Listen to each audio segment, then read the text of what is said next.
Buenos días, buenas tardes. Aquí es por la mañana, son las 11 menos 25 de la mañana y empiezo a grabar con dificultades técnicas muy notables, así es que el vídeo quizás sea hoy de peor calidad, lo siento, pero es que hice una grabación completa anoche y ha salido toda entera sin sonido. No sé qué le pasa a la grabadora del ordenador grande. De todas maneras, creo que puede salir bien esta grabación. Vamos a intentarlo. Vamos a dar la clase número 19, que habla de Hechos de los Apóstoles 18-23 hasta 19-40. Estamos en el final de la gran misión de Pablo. Eh, ya el otro día veíamos cómo desde Corinto Pablo se iba hacia Antioquía. A su vuelta va a hacer un recorrido relativamente breve hasta llegar a Éfeso, pero vamos a ir por partes. El tema de hoy se podría llamar claramente Éfeso, ¿eh? Y es este que tenéis aquí, ¿verdad? Éfeso, ¿eh? No sé por qué, pero yo ahora mismo lo veo invertido. Espero que salga bien. Esto a veces es complicado. La gran misión de Pablo se vio interrumpida por un rápido viaje a Jerusalén y Antioquía, que se nos cuenta en Hechos 18, 18 al 22. Tras la visita a Antioquía, de la que no se nos narra nada, el misionero emprende un viaje a través de Galacia, Frigia, hasta llegar a Éfeso. Este es el llamado tercer viaje misionero de Pablo. Os recomiendo que tengáis un poquitín a la vista para la primera parte de esta charla, por lo menos, un mapa que os indique algo de las regiones que recoge Pablo. Un mapa del tercer viaje misionero de Pablo, para saber un poco por dónde va. De todas maneras, creo que os ubicaréis con facilidad. La estancia de Pablo en Éfeso tiene estas unidades narrativas. En primer lugar, Apolo predica en Éfeso y Acaya. De ahí que tiene que ver, bueno, es que empieza hablando de Apolo. Después, Pablo y los discípulos de Juan, la predicación de Pablo en Éfeso. En cuarto lugar, Dios aprueba la acción de Pablo mediante prodigios y los planes de viaje, el quinto. Y el sexto y último, motín en Éfeso y sentencia favorable a los cristianos. Este relato es más amplio y detallado que los anteriores, pero solo con haber seguido un poco ese esquema nos daremos cuenta de que el esquema general es el mismo que en las otras ocasiones, en los otros relatos de misión. Pero aquí tiene unos desarrollos propios. De todas maneras voy a empezar por hablar un poco de Éfeso. Éfeso era la capital de la provincia romana de Asia, una de las ciudades más importantes del Imperio Romano, de la misma categoría que Corinto, que Antioquía, que Alejandría. Era llegada, se le llamaba la gran metrópoli de Asia. Estaba situada en la costa del mar Egeo, en la desembocadura del río Caistro. Tenía un buen puerto.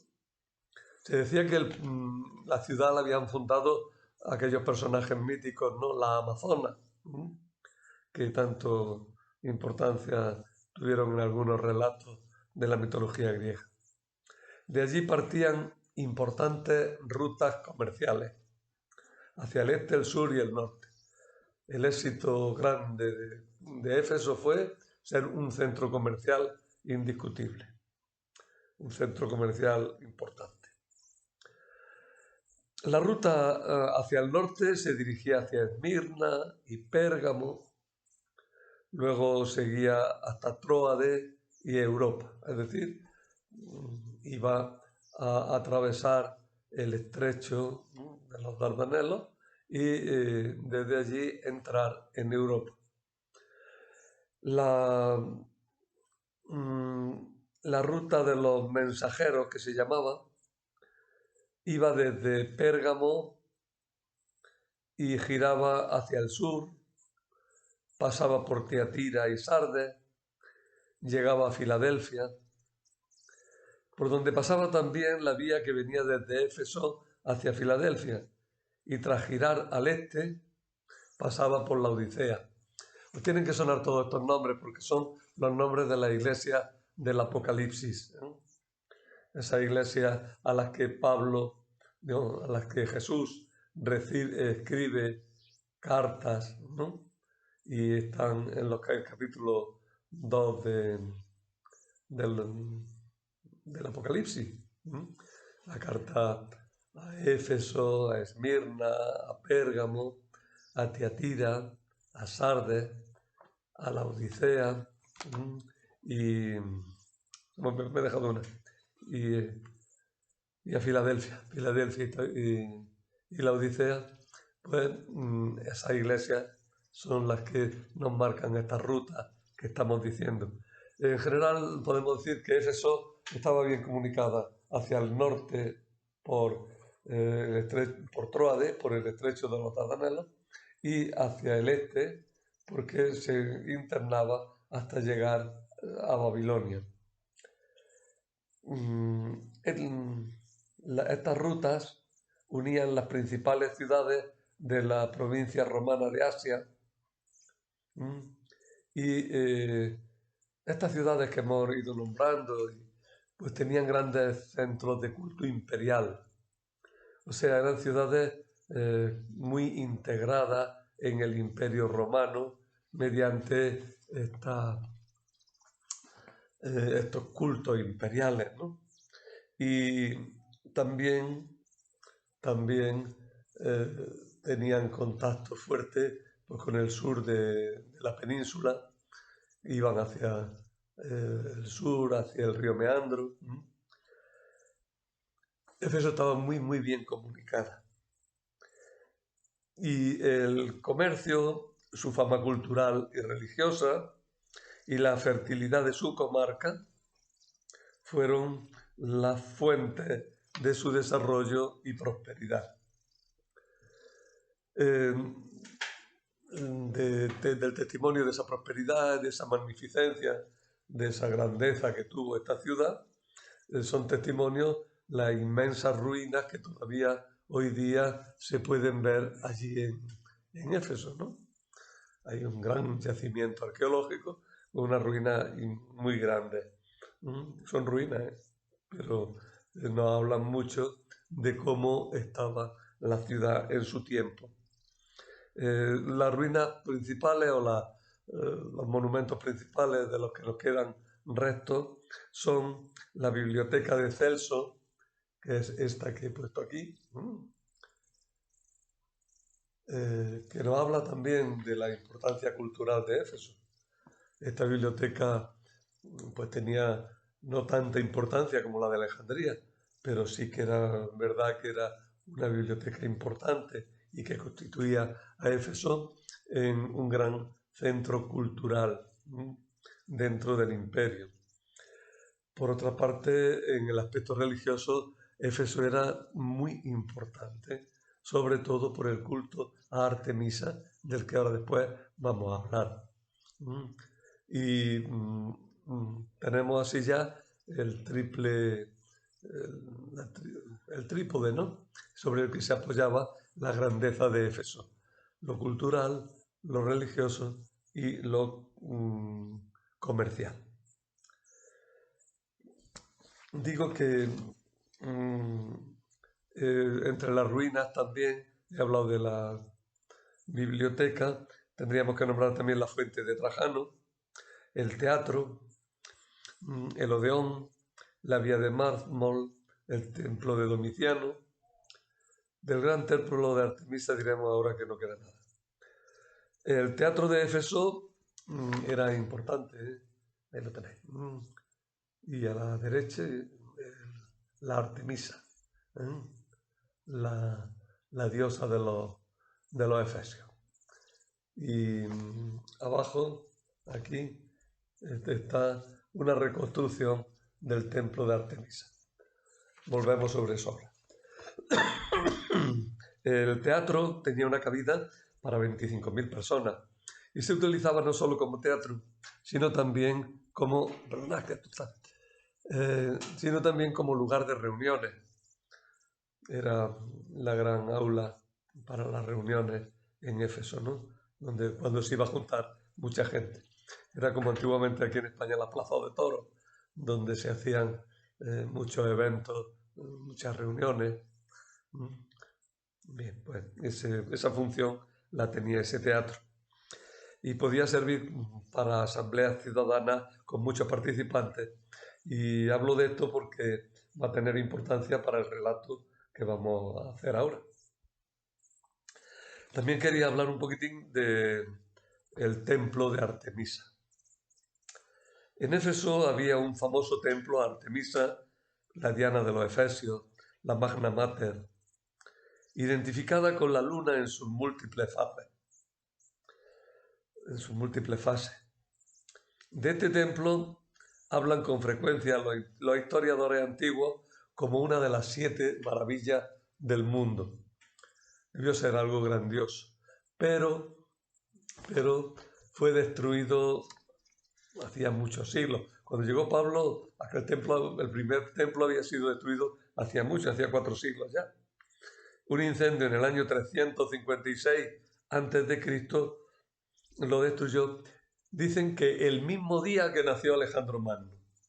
Bueno, el nacimiento de Alejandro Magno se quiere poner en conexión con algún evento importante en el mundo, y ese evento importante lo encuentran en el incendio del templo de Artemisa, lo cual le da a los dos importancia, tanto a Alejandro Magno como al mismo templo.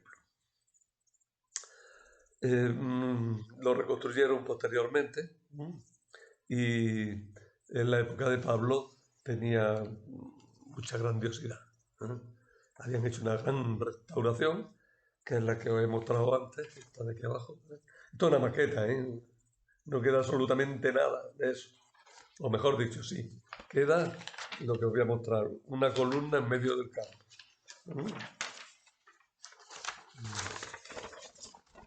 Eso es lo que queda del templo de Artemisa.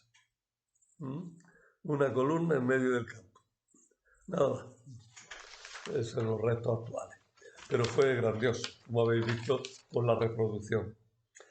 El templo era centro de peregrinaciones que venían de toda la comarca del Mediterráneo, toda la cuenca del Mediterráneo, y venían a venerar a la Magna Mater. La Magna Mater era la gran diosa, ya he dicho que se identificaba con la luna, diosa de la fertilidad, diosa muy, muy venerada en todo el Mediterráneo. Y por eso venían peregrinaciones de todas partes hasta aquí, hasta Éfeso. Además, en Éfeso, en torno a este templo, se concentraba una actividad de la magia, una gran actividad de la magia, hasta el punto de que los libros de los magos en muchas ocasiones eran conocidos como libros efesinos, libros de Éfeso, eran libros de los magos. También tienen importancia en el relato que vamos a hacer, los libros de los magos. Las fórmulas mágicas de esos libros se escribían a veces en pequeños papiros, en billetitos, que se vendían a los que querían hacer conjuros, bien para conseguir cosas buenas, bien para conseguir cosas malas. Porque la magia tenía siempre la doble dirección de conseguir cosas buenas y de hacer daño a los demás. Por eso la magia en general estaba muy mal vista. a pesar de que tenía un éxito extraordinario, ¿no? Los papiros que se vendían en Éfeso, pues también eran una buena fuente de ingresos. Otra fuente de ingresos fuerte era los esvotos de plata. Se hacían imágenes pequeñitas de la diosa y esvotos, lo mismo que lo que colocamos nosotros todavía. Eso, una pierna de plata, un corazón de plata, un brazo, ¿no? Todos esos esvotos así pequeños que se cuelgan, ¿no? Si vais al santuario de la Virgen de la Cabeza, allí abajo, por detrás hay un lugar, tiene una inmensa cantidad de esvotos de ese tipo, en el santuario de la Hiedra o en cualquier santuario aquí en España encontramos todavía esvotos de este tipo. Pues los esvotos de Éfeso le daban mucho dinero a los plateros. Y otra fuente de ingresos, está muy desagradable y triste, es la prostitución sagrada. Sagrada porque se consideraba un acto de culto a la diosa de la fertilidad. Y el dinero que obtenían las prostitutas se dedicaba al templo y al culto, al ornato del templo, al arreglo del templo, al mantenimiento de sus instalaciones, a pagar a los sacerdotes, a costear sacrificios. Era una fuente de ingresos también tremenda, tremenda. Hoy día, como digo, del templo aquel ya no queda nada, solo una columna en medio del campo. Por otra parte, la imagen de la diosa Artemisa, también desaparecida, era un busto coronado por una torre almenada y el pecho no tenía dos mamas como sería lo normal, sino un gran racimo de mamas como una diosa de la fertilidad que era y de la fecundidad. La llamaban la multimamaria, la que tiene muchas tetas, no voy a decir las palabras, aunque sean duras. La parte inferior era una columna adornada con numerosos símbolos sexuales totalmente explícitos, con los cuales se quería favorecer la fecundidad. No olvidéis, era la fecundidad, la fertilidad, lo importante en esta diosa. La he mostrado antes, pero lo muestro ahora una vez más. Este es un esquema de la estatua, ¿no? La podéis encontrar con muchísima facilidad en internet en múltiples formas. Veis la corona, que es en realidad una torre almenada, una pequeña torrecita. Detrás tiene una especie de halo también, también cargado de símbolos. Luego el pecho, que parece un racimo ahí. Y luego abajo, pues no se distingue bien aquí, pero eran símbolos sexuales de todo tipo. Bien, eso es el ambiente que se encuentra Pablo. Pablo, obviamente, no se habla aquí, se hablaba en Grecia, en Atenas, sí se hablaba de que le molestó mucho el ambiente de culto que había en Atenas. Aquí en Éfeso, pues tuvo que ser un desastre, tuvo que molestar enormemente porque eso desagrada a cualquier persona que tenga un poco de sensibilidad. Bien, ¿qué se nos narra en el relato que tenemos entre manos? Pues lo primero, ya lo he dicho, que Pablo, después de estar en Antioquía una vez más, vuelve a través de toda Turquía, de toda el Asia Menor, atravesando por las regiones por donde había fundado iglesias, y para llegar finalmente a Éfeso. Parece que Éfeso había sido el destino de su primer viaje, de su segundo viaje, que de la primera parte de esta gran misión. Porque Éfeso era una ciudad desde la que podía irradiar el mensaje y a Pablo le gustaba este tipo de predicación en grandes centros desde donde se podría difundir las cosas hacia afuera. Pablo, por tanto, había buscado ir a Éfeso y ahora consigue ir. Pero mientras que va por el camino se nos narra que algo sucede en Éfeso. Y es que en Éfeso está un señor llamado Apolo. Apolo es un diminutivo de Apolonio. Bueno, Apolo era el nombre de un dios, pero los nombres de los dioses no se ponían directamente, como ahora puedan hacerlo, llamando a una niña Diana o a un niño Zeus, ¿no? Antiguamente, si se ponía el nombre, era el nombre adjetivado de alguna manera. Por ejemplo, Isidoro, el que adora a Isis, Apolonio, que pertenece a Apolo, en fin, nombres de ese tipo eran frecuentes. Pues bien, sabemos que era Apolonio porque en los textos, en los manuscritos de tipo occidental, de tipo Beza, pues en esos manuscritos aparece el nombre completo, no aparece el diminutivo Apolo. ¿Este Apolo quién era? Pues este Apolo se nos dice que era un judío, un predicador judío. Roloff destaca que cuando dice judío es que era un predicador que predicaba doctrina judía y que se convierte al cristianismo y empieza a predicar el cristianismo. La presentación que hace los Hechos de los Apóstoles es Apolo, predicador judío, se hace cristiano a través de los juanistas. Ahora explicamos un poquito mejor quiénes son los juanistas, pero ya dejamos de entrar. Los juanistas son los seguidores de Juan Bautista, que son los que le enseñan el cristianismo y entonces él pues empieza a predicarlo con gran entusiasmo, pero todavía no está bien formado.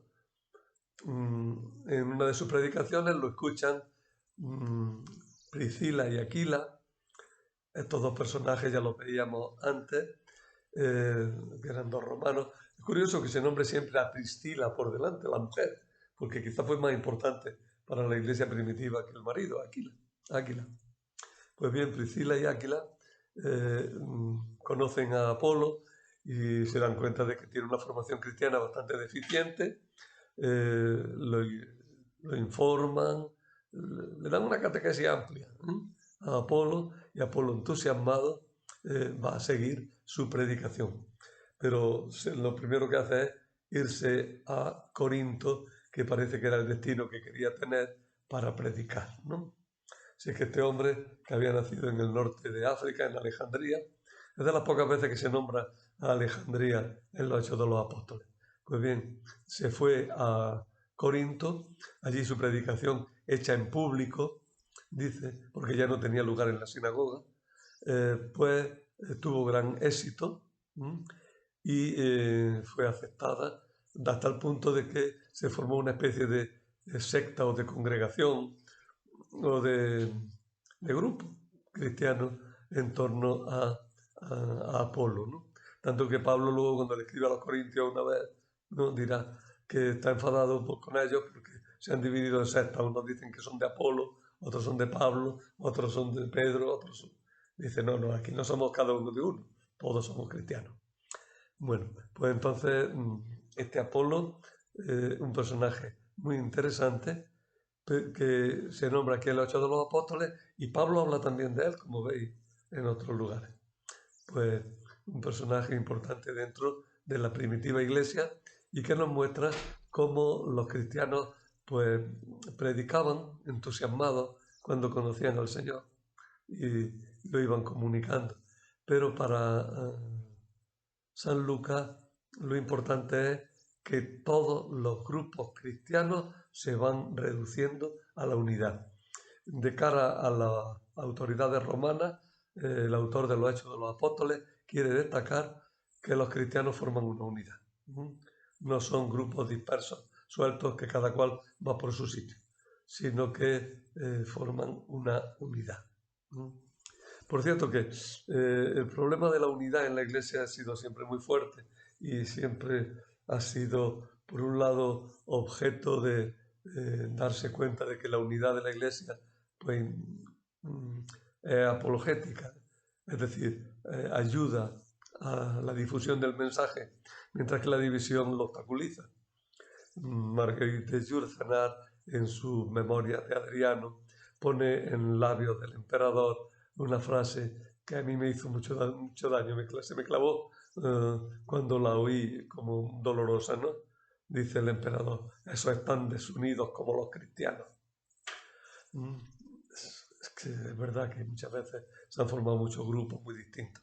Pues bien,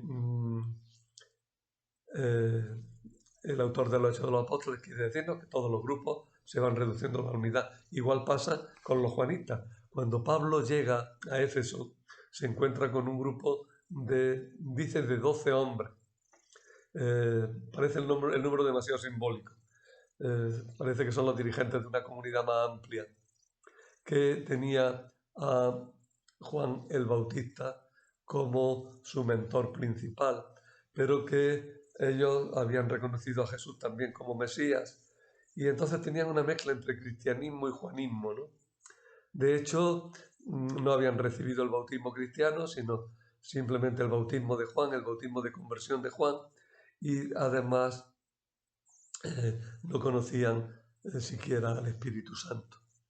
Lo mismo que hicieron Priscila y Áquila con Apolo, Pablo va a hacerlo ahora con los juanistas. Y los va a instruir ampliamente, de modo que puede bautizarlos como cristianos y reciben el Espíritu Santo. Entonces también por Pablo se va logrando esa unidad tan querida de la Iglesia. Me he detenido en esto porque creo que eran importantes, y si queréis entrar en alguna discusión sobre este tema, Roloff, el autor que os he citado muchas veces, hace una crítica bastante seria de todo este pasaje, que he querido reducir a lo fundamental sin entrar en aspectos que nos distrajeran ahora. Pero que ahí lo tenéis, en el comentario de Roloff a los Hechos de los Apóstoles, en las páginas 372 a 375. Ahora mismo no sirve. Bueno, pues Pablo permaneció bastante tiempo en Éfeso. Se habla de 3 años casi. Por las cartas de Pablo sospechamos, no lo sabemos seguro, pero sospechamos que Pablo estuvo preso y además a punto de ser ejecutado. Él dio por descontada la ejecución, dice. Estuvo preso allí en Éfeso. No sabemos ni por qué ni cómo se liberó. Los Hechos de los Apóstoles no lo nombra siquiera el que estuviera preso allí. Y no lo nombra quizá porque no le interesa decir que los cristianos fueron condenados de alguna manera en alguna ocasión. Al revés, al final del relato sobre Éfeso nos va a dar el juicio definitivo sobre cuál tiene que ser la postura de los jueces paganos, de los jueces romanos o imperiales con relación a los cristianos, y que será una postura de absolución, como veremos, como vamos viendo a lo largo de todo el libro. Pablo estableció su lugar, su sede en Éfeso. Y bueno, pues el proceso es el de siempre. Predica en la sinagoga, los prosélitos acogen la fe, los judíos empiezan a ponerse nerviosos y se arma siempre un cierto tumulto, una cierta contradicción en la sinagoga, de forma que ya parece que las reuniones en la sinagoga cada vez eran más violentas, más tensas, hasta el punto de que Pablo recoge a los que han aceptado la fe y se los lleva para evitar esas confrontaciones que podían poner en peligro la fe de aquellos que estaban entrando en el cristianismo. Y entonces dice que se los lleva a un lugar, lo que designa como el aula de Tirano, un salón de actos parece que de un retórico, que tendría oral libre, y o bien se lo alquila o bien se lo cede a Pablo. Y Pablo, aprovechando aquella ocasión de tener un lugar donde reunirse con sus discípulos, pues se reúne allí. Se dice por otros sitios que los actos de culto, que los actos de vida en general de la Iglesia se seguirían haciendo en las iglesias domésticas, como era lo habitual en los primeros momentos del cristianismo. Y la iglesia doméstica era donde se reunían los cristianos, en la casa de algún cristiano, y allí tenían pues la cena y allí tenían pues también algunos actos de escucha de la palabra de Dios. Pero a Pablo le interesaba tener este aula, esta sala de conferencias para formar a sus primeros cristianos. Dice que en esa situación se tiró más de 2 años, ¿no? En conjunto la estancia de Pablo en Éfeso debió durar pues 3 años. Se destaca que la predicación cristiana era pública. Esto me importa porque ya lo he dicho antes de que Apolo, cuando se fue a Corinto, pudo predicar en público. Y es que, fijaros, hay una cierta tensión entre lo que podríamos llamar la doctrina del arcano y lo público de la doctrina cristiana. Hablando de la pasión en Lucas, el otro día comprobaba que hay aspectos en los que se destaca una cierta disciplina del arcano, sobre todo en relación con la Eucaristía. ¿Eso qué quiere decir? Pues que los cristianos no querían hablar ni de la Eucaristía ni del bautismo en público. Pero eso les trajo muchos inconvenientes porque los paganos empezaron a acusarlos de hacer cosas nefandas, de hacer barbaridades, de hacer cosas tremendamente malas, ¿no? Y que por eso no querían difundirlas, no querían que se conocieran, hacían crímenes horribles. Bueno, pues en los Hechos de los Apóstoles se quiere destacar que no hay nada oculto, que las cosas son muy sencillas, que cuando los cristianos se tienen que reunir, se reúnen donde tienen que reunirse y no pasa nada. Y no se nombra en absoluto ni se menciona esa doctrina del arcano, ese querer ocultar. Se reúnen en el aula de Tirano, un salón de actos conocido al que puede ir quien quiera. Y todos los habitantes de Asia, lo mismo judíos que griegos, pudieron escuchar la palabra del Señor. Esto es para todos, esto está abierto, aquí no tenemos nada cerrado. Ni estamos cerrados, ni hacemos crímenes horribles, ni practicamos una magia extraña. Y voy a eso un poco ahora. La siguiente que nos cuenta es que Pablo hacía muchos milagros. Pero los milagros que hace Pablo son muestra de la aprobación de Dios a su predicación. El gran milagro es la predicación. El gran milagro es la conversión. Pero los milagros que pudiera hacer Pablo, lo mismo que los que hizo en su tiempo el Señor, pues lo que van es a conducirnos a la fe, a conducirnos al encuentro con Dios, no a manejar a Dios.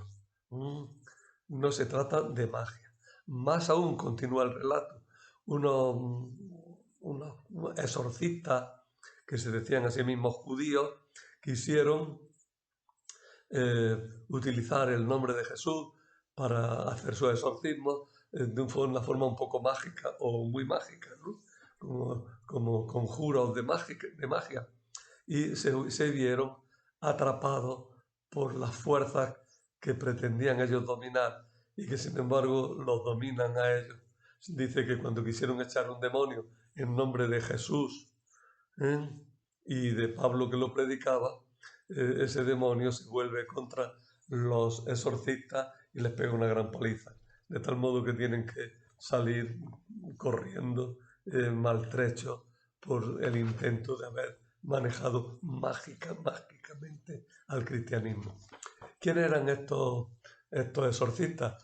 El texto los presenta como 7 hermanos, hijos del sumo sacerdote Esceva, que iban haciendo exorcismo. Roloff hace una crítica bastante seria a esto. La voy a leer ahora mismo. Porque es que hay un problema, es que no conocemos ningún sumo sacerdote Esceva. Y además resulta raro esto de estos judíos. Leo lo que dice Roloff y lo vais a entender bien. Dice, lo más probable es que los 7 exorcistas no fueran más que una banda de prestidigitadores de origen dudoso, que para acrecentar su prestigio ante la plebe se jactaban de estar relacionados con una recóndita aristocracia judía. Mirad, los judíos eran vistos por los paganos ya como gente rara, gente que no se entendía bien, ¿no? no practicaban la religión común, iban a su aire. Bueno, Julio César los había tolerado y los aguantábamos, pero tenían un aspecto misterioso y de una sabiduría extraña, a la par atrayente y repulsiva. Más todavía si a esos judíos se presentaban como judíos muy especiales, de una aristocracia de algún tipo. Y entonces, pues estos 7 muchachos, estos 7 hombres, ¿eh?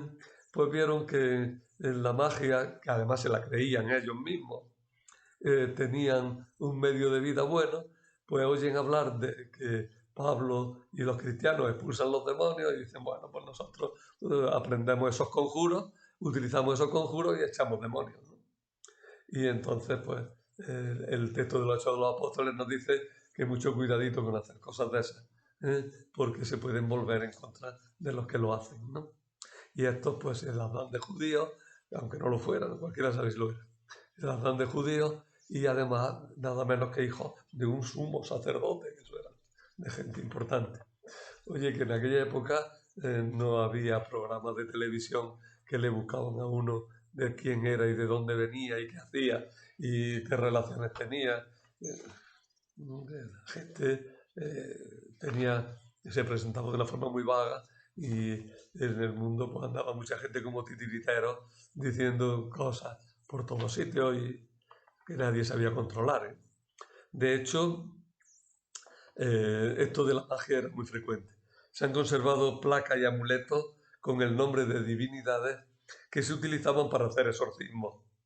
Y hay también testimonios de que el nombre de Jesús fue utilizado por exorcistas paganos. De eso nos habla el mismo Evangelio de Lucas, nos habla Orígenes en el Contracelso, y incluso se ha encontrado un papiro mágico griego que se encuentran a veces en Egipto, claro, es donde el clima permite que los papiros permanezcan largos años. En el clima europeo se destruyen. Según Plinio, en 200 años no dura un papiro en el clima europeo, ¿eh? En Egipto no, en Egipto han durado más de 2000 años. Bueno, pues uno de los papiros que se encontró eh, ponía, te conjuro por el Dios de los hebreos, Jesús. ¿Veis? Hay fórmulas mágicas que pretenden utilizar a Jesús y además a Jesús como Dios de los hebreos. Tienen claridad de quiénes son judíos y de quiénes son cristianos. Vale. Entonces se produce además una quema ingente de libros mágicos. Y he dicho que en Éfeso los libros de magia tenían mucha importancia. Los cristianos quieren liberarse del ser calificados de magos, ¿eh? Uno de los temas constantes en los Hechos de los Apóstoles es los cristianos no son magos. No son magos. No practican la magia. Tanto que cuando está allí Pablo, en Éfeso, pues la gente que se convierte dice, estos libros de magia son cosas malas, no sirven y tenemos que destruirlas. Y dice que se destruyó una ingente cantidad de libros. Quizás no tanto porque como eran muy caros, pues enseguida dan una cantidad de precio muy alta, ¿no? Pero se quemaron libros mágicos. ¡Qué desperdicio! Dirían ahora. ¡Qué pérdida cultural! Dejémonos de tonterías. Se destruye lo que se sabe que está haciendo daño a la gente, que la están engañando y que la está destruyendo, ¿no? Eso es lo que se destruye. El verdadero cristiano abandona toda actividad mágica. Eso es el ideal. En la práctica la cosa tuvo que ser mucho más complicada. Y me acuerdo de, ahora, no lo pongo siquiera los apuntes, me acuerdo ahora de que se habla de un sumo sacerdote que, de un sumo sacerdote, que estaban llamando por teléfono y no quiero ahora, de un sumo sacerdote, no es un sacerdote de la diosa Isis que a la par era obispo cristiano. De eso es de lo que quería decir. Pero en tiempos posteriores a los Hechos de los Apóstoles. La confusión era grande en aquella época. Pablo decidió de pronto finalizar la gran misión. Extraña eso porque dice, bueno, pues ya se acabó, ahora me voy. ¿Y por qué? Pues porque considera que ha realizado ya su misión en Éfeso y quiere irse a predicar a Roma. Pero antes de eso va a hacer un recorrido de despedida por las iglesias de Grecia y va a volver a Jerusalén y de allí pretendería probablemente, quizá pasando por Antioquía otra vez o no, a través de Cesarea, volver a Roma. Volvió desde Cesarea, pero volvió preso. Los planes de Pablo fueron una cosa y los planes del Espíritu Santo, que es el que guía de verdad a Pablo, son otros. Bueno, pero antes de contar el viaje de vuelta, los Hechos de los Apóstoles nos dicen que hubo una vez un motín en Éfeso. Poco antes de irse Pablo, hubo un motín en Éfeso. ¿Y en qué consistió ese motín? Pues es una sublevación de la gente que está enfadada con los cristianos porque les quitan el negocio. Se trata de un amplio relato que podemos distinguir las siguientes partes. Motín de los orfebres, implicación de Pablo en la causa que se mueve contra los cristianos, implicación de los judíos, sentencia del magistrado de la ciudad. Vamos a empezar por el principio. El motín de los orfebres. La motivación del motín fue en primer lugar económica y solo en segundo lugar religiosa.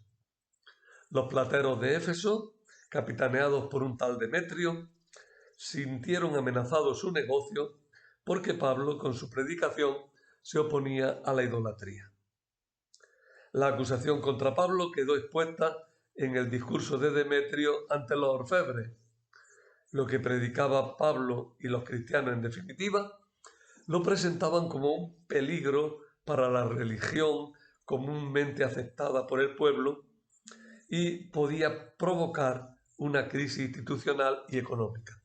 Esta acusación contra los cristianos fue frecuente y aquí quiere el autor de los Hechos de los Apóstoles pues quiere decir que esa acusación no tiene recorrido y que no puede ser causa de persecución para los cristianos. La acusación, ya digo, la había expuesto Demetrio. Se me ha caído el papel. Bueno, a ver que se me ha caído el papel, no puedo. La acusación contra Demetrio, contra Pablo, la expuso Demetrio de una forma muy especial, ¿no? Que ya hemos dicho. Perdona, esta mañana quizá un poco nervioso por la hora, por el tema, por cosas que están pasando un poquillo alrededor. Y entonces, pues, mi predicación, pues, tiene dificultades. Tanto que voy a tener incluso que interrumpir un momento. Bueno, pues sigo. Es que me han llamado por teléfono. Y ahora sí he tenido que cogerla porque era el jefe, era Julio, el que me llamaba. Bueno, no os cuento los accidentes que está teniendo la publicación de la charla. Voy a lo que voy y acabo. Estoy ya acabando, me queda poco. Bueno, estábamos diciendo que la acusación contra Pablo la había hecho Demetrio, quejándose de que el cristianismo perjudicaba los intereses de la religión establecida.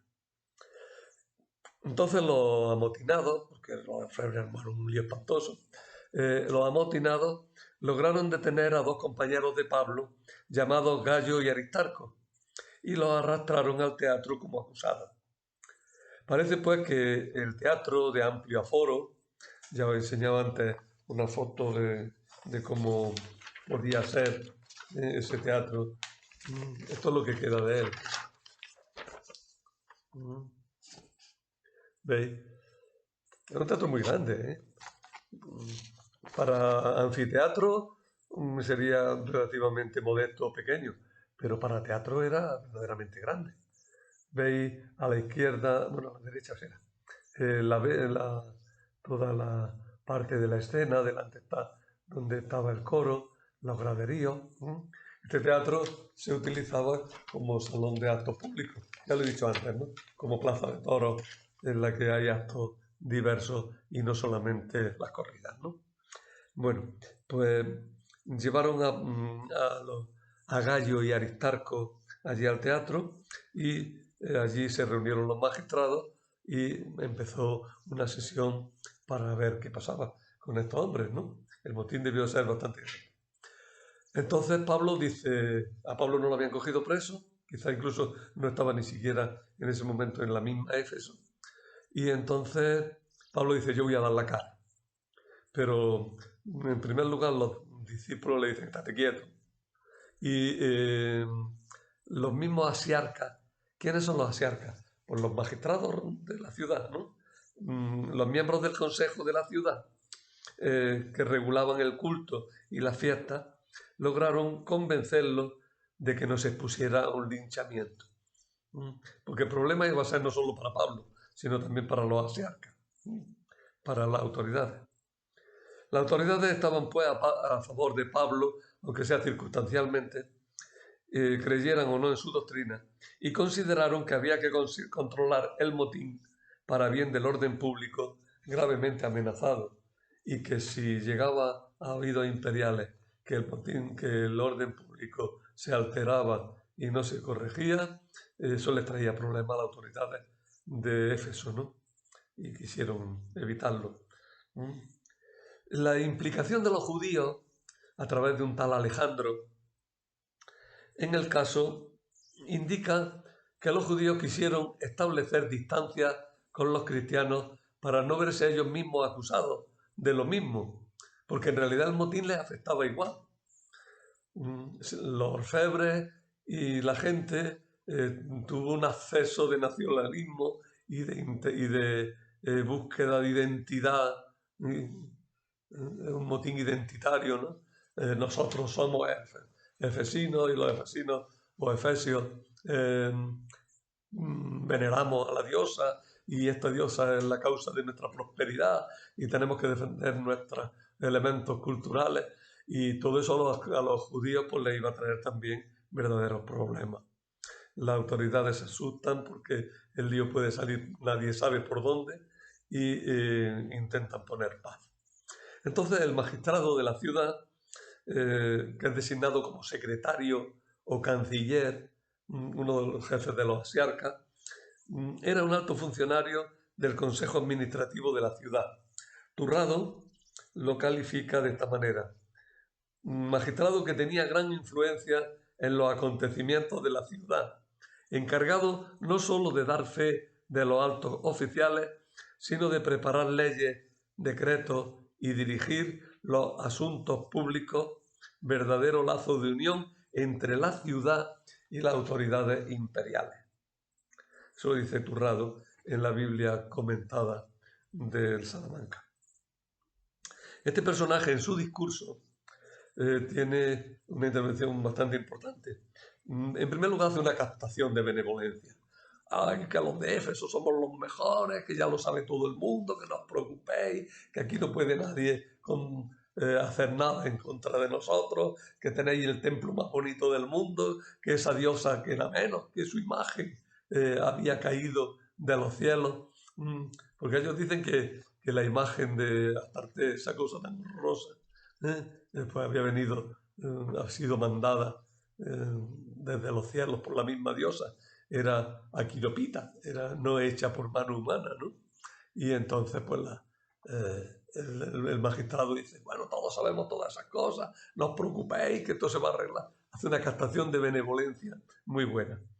Y entonces sostiene 3 puntos que son muy importantes y con los que prácticamente acabo la charla.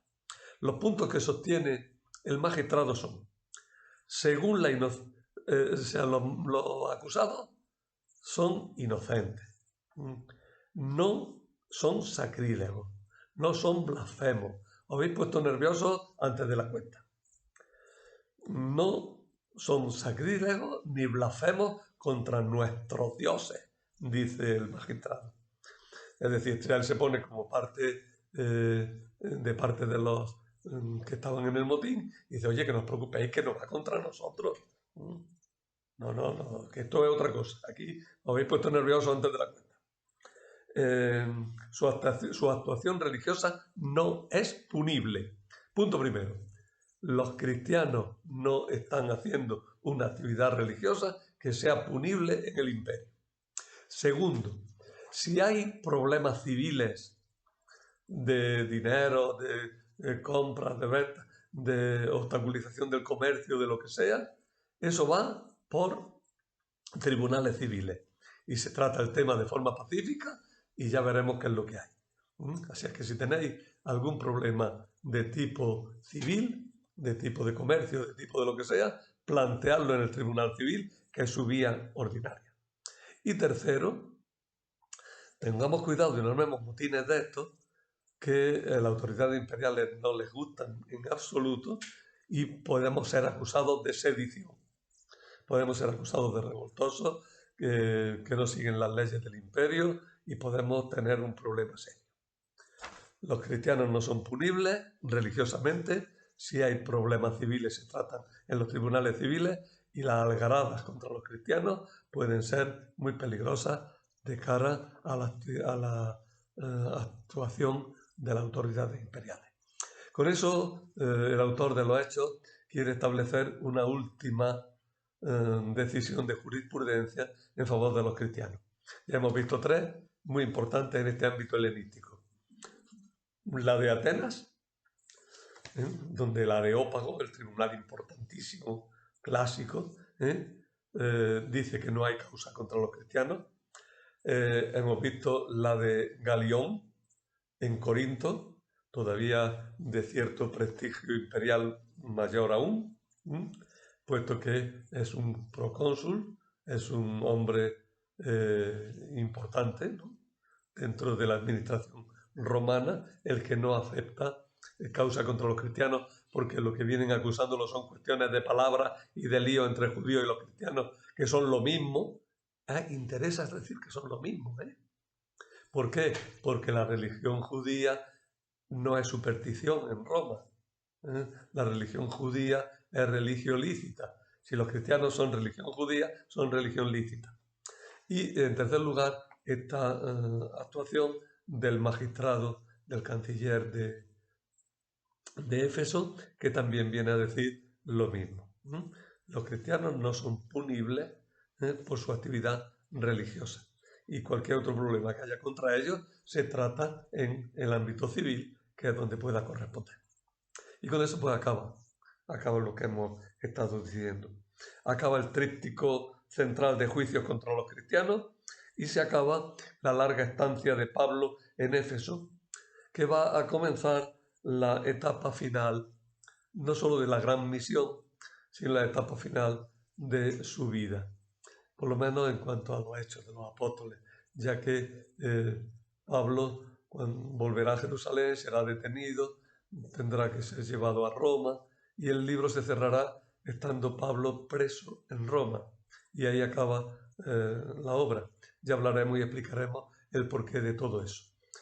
Hoy se queda acabada la gran misión de Pablo, que ocupa lo que se dijeron los viajes segundo y tercero de San Pablo.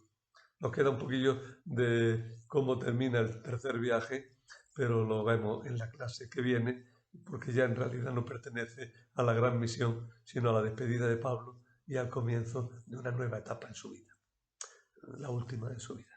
Y nada más. De eso ya hablaremos. En cuanto a oración, puede venir bien rezar el himno de la carta a los Efesios. La primera, que está en el primer capítulo de la carta a los Efesios. Se reza en vísperas muchas tardes. Ocupa 1:3:14 en Éfeso. Una oración bonita, ya que estamos hablando de Éfeso, pues desde Éfeso rezamos ese himno. Y la tarea, pues leeros bien el capítulo 20 de los Hechos de los Apóstoles, que es el que vamos a tratar en la próxima clase. Nada más.